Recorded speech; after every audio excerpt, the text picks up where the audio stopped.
Bien-aimés frères et sœurs en Jésus, la grâce, la paix et la miséricorde nous sont donnés de la part de Dieu le Père et de Jésus-Christ, son Fils, notre Sauveur.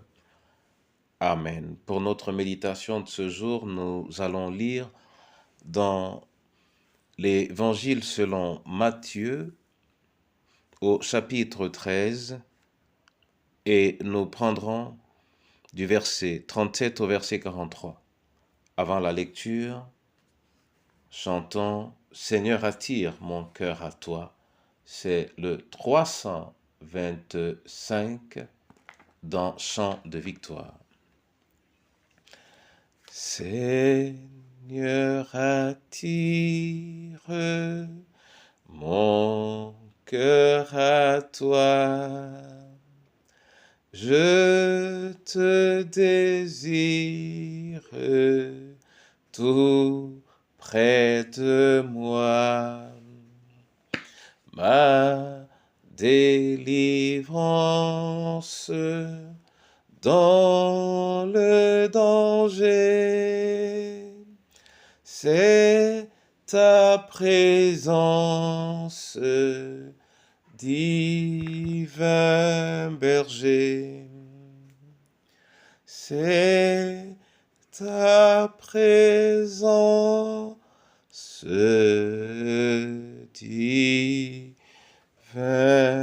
berger. Je vais te bénir et te rendre grâce, Seigneur, pour ce jour.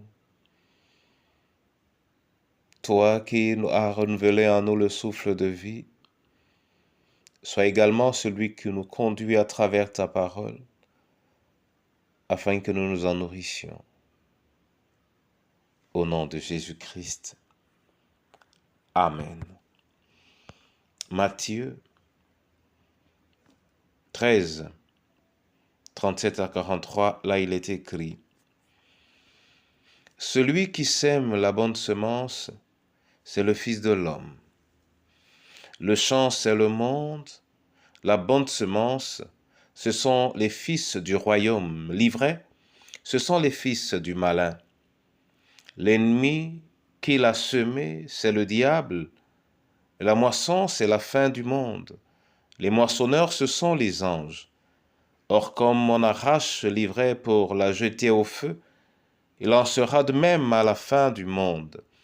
Le Fils de l'homme enverra ses anges qui arracheront de son royaume tous les scandales, et ceux qui commettent l'iniquité, ils les jetteront dans la fournaise de feu, et il y aura des pleurs et des grincements de dents. Alors les justes resplendiront comme le soleil dans le royaume de leur Père. Que celui qui a des oreilles entende. Amen.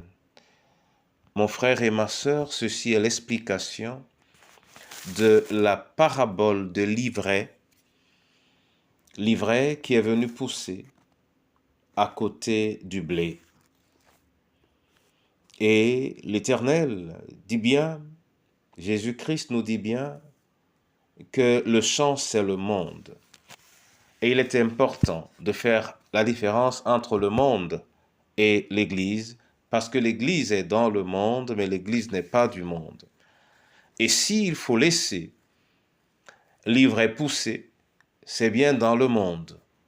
Ce qui veut dire que, ici, l'Église, c'est l'ensemble des enfants du royaume. C'est elle l'Église, et en elle, point d'ivraie, car l'ivraie est dans le monde. Mon frère et ma sœur, ma prière pour toi et pour moi aujourd'hui, c'est que nous reconnaissions que nous appartenons au royaume et que nous ne devons pas nous mélanger à l'ivraie. On rencontre l'ivraie dans le monde. On ne doit pas attaquer l'ivraie, et les anges d'ailleurs ne viendront pas changer ces choses aujourd'hui. Mais pour nous, tant que nous sommes dans le monde, comportons-nous comme ceux qui appartiennent au Seigneur, afin que de manière constante, la différence soit établie. Que cette parole nous assiste et nous édifie. Au nom de Jésus. Amen. Mon Seigneur et mon Dieu, la deuxième parabole pour ton royaume nous indique de manière claire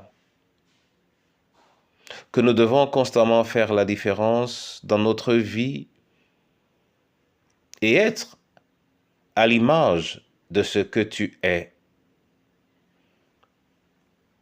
Oui, tu nous apprends également que toutes ces choses cesseront, ne serait-ce que cette proximité avec les autres, lorsque la fin des choses arrivera.